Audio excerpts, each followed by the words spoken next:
Damon, it is great to see you. Gates, it's always great to see you. I started to try to pull together some links that would be relevant context on a lot of the work that Damon has been doing for a long time, and my fingers started to hurt because there are so many things. But Damon is an author, books including New Analog and Ways of Hearing. He also has created the Ways of Hearing podcast. He, of course, is a beloved musician in many, many bands, including Damon and Naomi, which he has been in with his wife for quite some time. They run a record label that has been kind of a vehicle for that work and other things. He also is an activist and has been thinking a lot about the structures of the community for a long time. He's got a recent op-ed he published in the Boston Globe, along with our dear friend Joyce Linehan, looking at some of the compensation issues, and he's been very active in the Union of Musicians and Allied Workers. That's not bad, right? Thank you. Yeah, I'm feeling tired. That was. I know. Look at that. I'm tired. Just copying and pasting links into chat. And then Gates, of course, is a dear friend of the work that we've been doing forever. If you want to learn more about her, of course, you can always go check out her music. And if you want to hear another example of her work with us, you can check out her remarkable keynote interview with King County Executive Dow Constantine for the past Music Policy Forum Intensive. So welcome. Thank you both. So let's just start picking up on something that Rachel was talking about in terms of the administration and a new day politically, and just a lot of the host of issues that we are facing in the community in terms of everything she said: compensation structures, copyright, federal involvement, congressional oversight. Damon, why don't you start and just talk a little bit about some of the themes that you were hitting in your piece with Joyce in the Globe from a couple of weeks ago, looking at some of the Spotify streaming issues. Thank you. So interesting to hear the presentation about the way these overlap with issues for live work and theater and different media as well. I've been in quarantine. I've been working with a bunch of mostly much younger musicians than I am to form a new union. We're not a formal union yet because we're 1099 workers. We're not W-2, and this is the classic kind of contemporary problem. We're gig workers, but we feel as musicians the lack of protection for our labor, like all the victories that unions won over the 20th century to protect labor, don't apply to us. And we're suffering from the industry right now in new ways because of the consolidation of capital in a handful of tech companies that are dominating our business right now, and with whom we have no negotiating power, zero. We don't even have a place at the table. And that's really why we're using the model of a labor movement, because that's what we feel we're arguing for. We're arguing for a place at the table. Tech companies do not have to negotiate with musicians. They use our work. They only talk to the three major labels and a rarefied group within that very large conglomerates of people.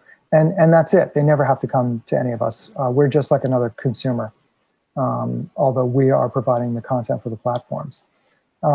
So a bunch of us have been putting together this group. It's called the Union of Musicians and Allied Workers. Allied workers, because part of the goal of this is to establish that music is labor and that we have a lot in common with labor in other fields. To take the obvious example, especially with regard to legislation and regulation right now, we are very connected in our status now to gig workers in working for Uber or Lyft or all kinds of other internet businesses that have offloaded labor to freelancers and yet control all access to customers, all access to rate setting, all access to income, all access even to accounting, and just leave us without any protections. So we've been lobbying. First, we lobbied. Our first action was to help lobby to have gig workers protected by the Pandemic Emergency Unemployment Act, which was great because it actually happened. We didn't cause it, obviously. We just joined on to a whole lot of many varied groups lobbying for that. But it's been a lifesaver for those of musicians who could access it. Of course, not the undocumented and a lot of others of our colleagues that we worry about and are trying to think of how to help through this crisis. Our next big action was directed at Spotify specifically. It's called Justice at Spotify.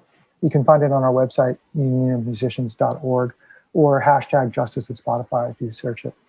And it's been very successful. We've had about 28,000 musicians and music workers have signed on to a petition demanding three main things from Spotify. One is to raise our royalty rates to $0.01 per stream, which doesn't sound extreme, but to Spotify, they say they'd be out of business tomorrow.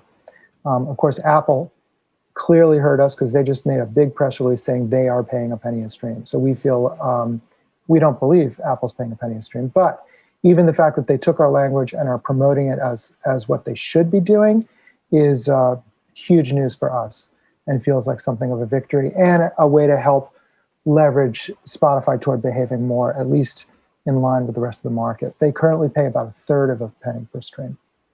So they'd be tripling their royalty exposure, supposedly, which relates to our second demand, which is transparency. No one knows how these companies work, where the money goes in, where it goes out. They get richer and richer and richer, and they keep reporting a loss every quarter. While meanwhile they're capitalized to, I believe it's now $65 billion on the New York Stock Exchange. They're the most expensive office space in New York City. And they come to musicians and say, we can't afford to pay you more than a third of $0.01 per stream. And you're lucky you get that, which is really their attitude. If you read their press releases and so forth, which is also why we also chose them as a target, because they drive the market, they pay us the worst, and they treat us terribly, and they put their foot in their mouths every time they open their mouth. So they are great, cigar chomping capitalist enemy caricature of themselves, which has proven very useful for us in terms of publicity. So that's what we've been up to. And we've started to think about how we could turn to Congress and lobby for help. Again, because Spotify is not responding to us partly. But we need help. We need the clout of government and regulation and oversight, above all, over these companies that act like they are the government and they are the be-all and end-all of declaring how entire sections of our economy should work. And in music, anyway, I can attest it's not working at all. Spotify came out with numbers that they thought were bragging that said that 13,500 accounts globally are grossing $50,000 or more a year. 13,500 globally, 50,000 gross. Now, we're talking gross, right? I mean, you all understand arts economies. That's not minimum wage living for the artist. We're talking about a label taking half of that. We're talking about sharing with bandmates, with managers, it's ridiculous. And that's their bragging point, that this $65 billion company is grossing $50,000 for 13,500, not even artists, but rights holders around the world, which we think is just shocking. I mean, that's not enough. I mean, they're in so many markets around the whole planet. They should be supporting a lot more. They should basically be letting more money flow through. So that's where we're at. We're new at the congressional game, but we have had some very nice supportive conversations with members of the House. We're aiming at the Judiciary Committee because this is their purview. And a couple of senators too. I'm in Massachusetts, so I have very good representation to call on. And Joyce Linehan, our mutual friend, has been helping us as well. So that's where we're at. That's great. And bringing Rebecca into the conversation. I mean, they're just, I don't want to play the old man card, but it's hard not to play the old man card because, this is, we just recently experienced, I was going to say celebrate, but I think experience is probably a better term for it, the 25th anniversary of the Telecommunications Act. And of course, for those of us in music, buried in the Telecom Act was the pathway for what led to, the massive consolidation of commercial radio and basically the end of radio's relevance as, commercial terrestrial radio's relevance for our music community. And and we've gone through these wars for a long time.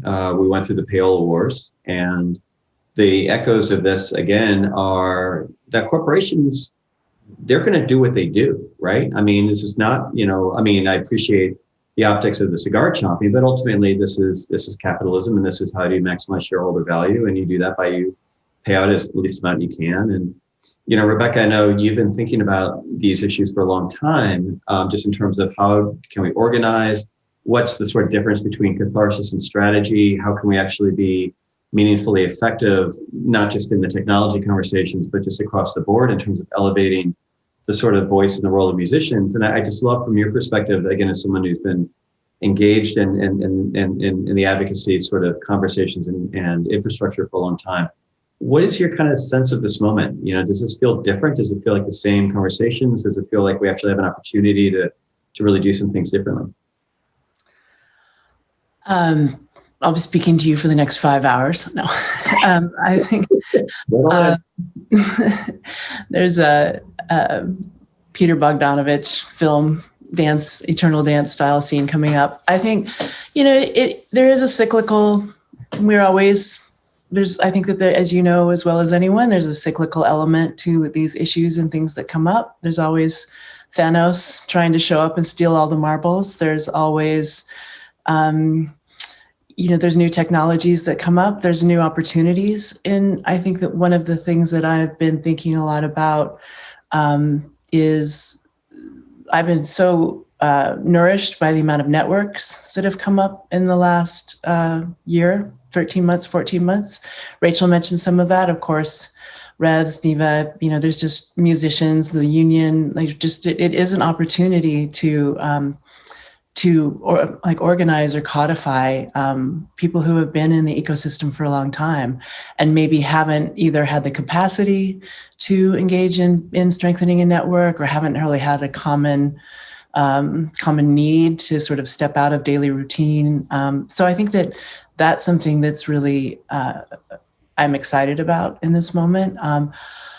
I think that I'm always wondering about the role of the independent musician in whatever is happening. And by independent, there's a wide range of that and spectrum of that definition, but particularly people who are doing all the work themselves, booking their own tours, putting out their own records, having to navigate with, as Damon mentioned, like technology platforms that are the size of like not even nation states, they're like global states.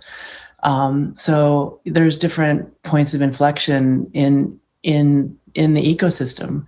And so I think I'm just heartened, and also we're at a point where we definitely need to be doing antitrust work, at a national level. We need to be, and we need to be bridging out in ways that make sense for us as musicians, and into working with institutions such as where Rachel is, or different performing arts centers, things that different nonprofits have been thinking about in terms of network building and supporting each other. I am one of the things that I'm curious about, and I wondered whether to bring this up, but we're so concerned with venues, and we should be and I think that is I'm 1000% behind that. I also think that there should be an element of the conversation, which is once venues get going, and those who've been able to make it, and hopefully we can get some more infrastructure funding going towards organizations, whether they're, nonprofit, larger institutions, or small venues, or SBA loans, whatever people need. But I would like to be offered more money than $100 to open for someone. I would like to not be supporting an alcohol distribution system. I would like to, so that's some of what's on my mind too, is there's an element of how can we also put musicians and music sort of front and center as we move into this sort of new phase. Yeah, I think that's really well put, Rebecca. And I think part of what's so fascinating about the year, just to piggyback on what you're saying, is it feels on the one hand like everything is being recalibrated because, not only obviously because of the pandemic and just everything that everybody's been going through collectively, but also, again, the sort of organic rise of the new advocacy networks and of the sort of political engagement around it. And of course, $16.25 billion putting a stake in the ground about, sort of what many people have assumed would be sort of the limits of federal investment.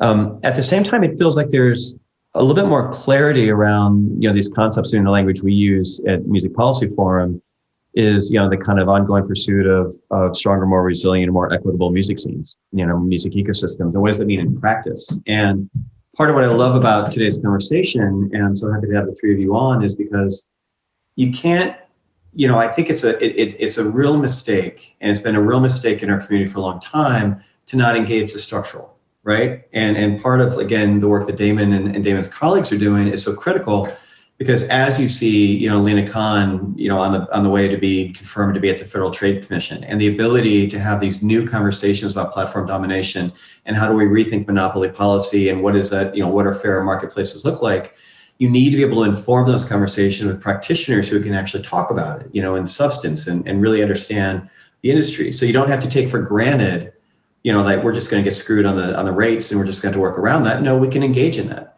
We also can be engaging in the practical conversations about, the fact that we're going to have a $1.8 trillion infrastructure package.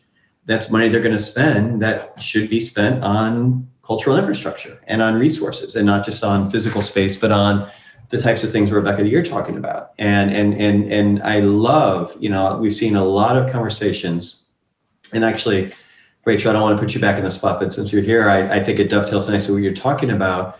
Rebecca, your point about many musicians feeling like they are just dragged into this sort of, marketplace around certain types of shows at certain types of times at night that are really vehicles, again, for people who want to go out and drink and have a good time and all that, and that becomes your place, as opposed to some of the community events that you see at the plaza, or you see, other presenters offering, like, how do we make music more accessible for different types of experiences that, are less prioritized and certainly less resourced.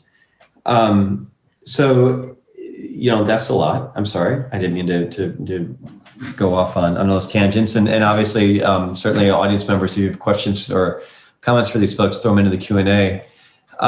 So sort of pragmatically, what do the next couple months look like? Again, Damon, for your work, for the organization, as we move into reopening, as the administration comes together, what are sort of the immediate next steps that you all are thinking about? Well, specifically about reopening, we have a subcommittee devoted to venues and venue issues. And we have an active local chapter already in Chicago, our first local. And they, interestingly, they started polling. Chicago's starting to reopen. Of course, there's pressure everywhere. They called together a bunch of venue workers in a meeting to poll their attitudes. And they did not get a single positive endorsement for reopening from anybody who works at the indie venues in Chicago. Meanwhile, of course, they're all going back to work because they have to. So I think this is something that we're looking at, is how we can enter this conversation and try and influence it and do some good for what's ahead. Obviously, there's so much unknown that's ahead, and we want to support independent venues' survival, which may depend on reopening, obviously. But at the same time, it seems like there are a lot of workers that are being unheard and who just have no options and no choices in the situation. And musicians too. I mean, there's so much pressure to just like go back like nothing changed and start. I mean, there are tours announced. They just sort of make me a little sick to look at the calendar and think about how this could possibly be. And then I also think I'm not at the age and in my stage in my career where I have pressure on me to rush out on the road like that. But I think back and I think how much pressure I've been under in my life to do that under good circumstances, so-called good circumstances. And then like the pressure that would be there now, it's just horrible. You can't say no, because everybody always says to you in the industry, it's like, if you say no, you'll never get asked again. I mean, that's kind of the attitude. And so your booking agent's going to pressure you, your manager's going to pressure you, your bandmates might be pressuring you, your label's going to be pressuring you. And yourself, you bring pressure on yourself because you're like, well, this is what I said I wanted to do, right? And, musicians have a long history of unhealthy decisions. And I just worry about that playing into this as well. Mm-hmm. So, but I'm not on the venues committee, but I know that those are the things we're looking to in terms of reopening. For our streaming campaign, as I said, we're looking at how we can now intersect with government. Yeah, that's interesting. Something I think you both have also touched on, which is going to be a real interesting question for this administration, is the future of work. And I know we have a lot of optimism. A former neighbor of yours, Marty Walsh, has now taken over at Department of Labor, and by all indications is a I mean, tell me about what should we know about Marty Walsh? And Rachel, I don't know if you intersected with him in your Boston days, but yeah, I mean, what should we look for from Secretary Walsh, Damon? Well, he's a union man. I mean, that's just the greatest thing. I mean, he's a throwback in a lot of ways because he comes out of a very strong labor era. And I think that's his background. Joyce Linehan was his chief of policy in Boston while he was mayor, which was amazing because they instituted a lot of arts programs, which Joyce had no small hand in. And but they were really successful. I mean, you know, simple public-facing things can mean so much. Like Boston City Hall, for those of you who don't know, is a brutalist, to me, monstrosity. A lot of people now have a kind of a backwards, kind of like nostalgic love for it. But it's this brutalist thing, like stomped down in the middle of the center of the city that had a long-standing kind of hostile relationship physically with the city. And they opened it up and held music performances in it, in this unhospitable, massive entry hall of concrete, echoing concrete. And of course, who could do that the best? Some really experimental avant-garde musicians who used the crazy acoustics of the space. And it was what was really beautiful about it was to see just people in the space in a very inhumane, I've always thought of it as an inhumane space. Sorry to pass judgment on brutalism. But populating it in a way that you don't usually see. And it really did humanize the building, you know, and then also, of course, achieve this wonderful kind of proximity to government that, again, the building sort of has the opposite attitude, like, don't come in here unless you must. And this was like, well, people just hanging out, you know, listening to like strings strung all the way across the entire span of the ceiling and plucked and amplified. So yeah, that was great. So, you know, I think we can look forward to obviously the change from before is just night and day, but I think also we can look forward to a kind of a resurgence that I'm feeling at large of the labor movement altogether. I mean, it's coming from every sector, from places I never would have thought, from music writers, from, you know, this is all these unions, an independent label, secretly grouped in Indiana, just their workers just organized. It's amazing. Yeah. And sort of one last question is sort of a big picture question. If we take, you know, as a presupposition, what I was saying earlier, that part of government's job is, you know, to police a fair, you know, sort of, you know, commercial marketplace and have rules and regulation and laws to make sure that everybody can kind of compete fairly. The other part of the job, it feels like in the culture space, is to identify where just fundamentally it's not going to happen in the marketplace, that they're just pieces of art and culture that just don't fit anymore or never did fit and really need to be supported again through policy and funding and infrastructure. I'd just be curious what kind of things, again, we talked about before in art centers, what are some other sort of areas where you would see that it's just, let's just give up the fight? I mean, we had the conversation a couple weeks ago about should libraries be coming up with alternate streaming services, you know, or should this be the future of public media? Should public media, you know, be building out their own platform? I mean, what are some of the things that come to mind when we think about both short term with this infrastructure bill and then sort of moving the conversation forward? Either of you. Well, I'll just jump in because I do have a quick thing about libraries. There is a proposal on the table, but built by a music lawyer in his spare time. I don't know if you've seen it, for a national streaming library, which is fascinating. Absolutely fascinating. Yeah, right, exactly. Yeah. So and Rebecca plays all. Yeah. Yeah, I mean, I think another thing that is, there's a couple things that are on my mind, and one is that in terms of not only things that are sort of like, how are we going to support these things that existed that are no longer part of the marketplace? How are we going to preserve a place for musicians in the marketplace? And I mean, I can't believe that just came out of my mouth, but it is really in order to be able to do our work. So say, you know, if as live shows start happening again, and there's going to be some sort of hybrid of online performance, you know, which musicians have cultivated themselves, like how do we maintain ownership of that? How do we not be involved? Does that start going into 360 deals, you know, as well? Can we keep that on ourselves? How are we going to push back against venues?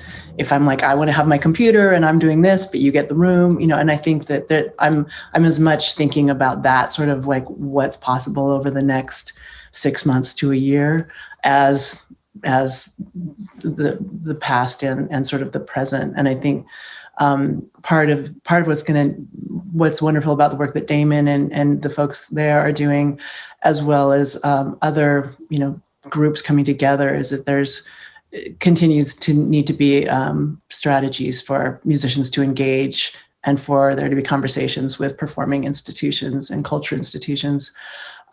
So what shape does that look like as that develops? I think documenting what's happening now with opening, like Damon mentioned, they're doing in Chicago. There's something that we've talked about here that we hopefully will get together over the next couple months, working in conjunction with different, it's just this really important to capture like what people's experience are and not just sort of get caught up in this reopening. And maybe we do just go into reopening and then have like February 2022, we're going to do some forensics and we're going to actually really dig in now that there's a little bit more motion.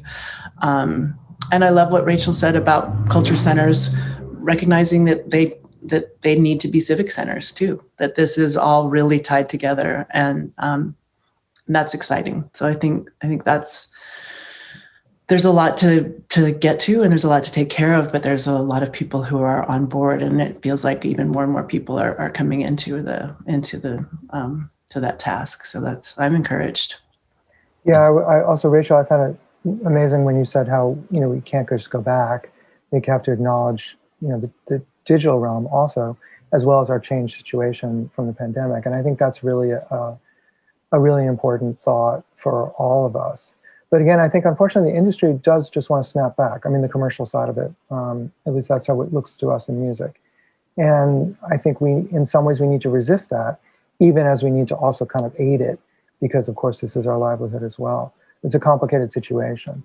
But yeah, I don't think it can go back. I don't think it should go back, because I think also climate change is hanging over all our heads. And like the normal way of touring is the most carbon, consuming activity. It shouldn't be our norm that we're like reaching back for tour buses.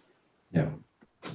Well, and I think, ultimately a lot of what this year has taught us, or reminded us and brought to the fore again, is that music, certainly in a policy context for a long time, has really been thought of as a competitor against, TV or film or video games or sports, or it's been looked at through a consumer lens in terms of how do people want to put money in an ecosystem and who gets to then share the proceeds coming out. And that's a very natural sort of evolution of what happened with, again, all the mergers starting in the 70s and sort of integration of music from being privately held businesses into larger conglomerates that do deal in all these different areas. And so they look at it sort of, from that standpoint. And I think, it's unfortunately taken losing music in the pandemic, and Rachel said it really well, to remind us that music is not a widget. Music is not a commodity or entertainment. Music is us. It's who we are. And I'm going to, in closing, I'm going to put one more piece that Damon wrote a couple of years ago for Pitchfork that I just thought was really thoughtful. It's, sort of a think piece around how to be a responsible music fan in the age of streaming. And I think that gets to the work that we all are doing, which is how can we all be responsible no matter what hat we're wearing, whether we work in policy and government, whether we work in philanthropy, in the NGO sector and industry. We all hopefully have this sense of intention and purpose around, again, how do we make stronger, more resilient, and more equitable music scenes? And what does that look like when we all put all the pieces together, trying to move this thing forward, not taking things for granted, just taking it. Yep. And Damon, your point in chat, I think fans and audiences are ready and they're eager, and we can have that conversation. So this has been great. I really appreciate Rachel, Damon, Rebecca. Thank you so much for joining us today. Again, thank you for all the attendees who are with us. As always, we love your feedback. Please hit us up with questions, comments, suggestions, very kindly worded constructive criticism at musicpolicyforum@gmail.com. Next week, we're celebrating International Jazz Day with Dave Ankers, the program director at WWOZ, and a bunch of others. Have a safe weekend, a productive weekend. Good luck with the Shuttered Venue Operator Grant portal, and we'll see you next week. Thanks, everybody.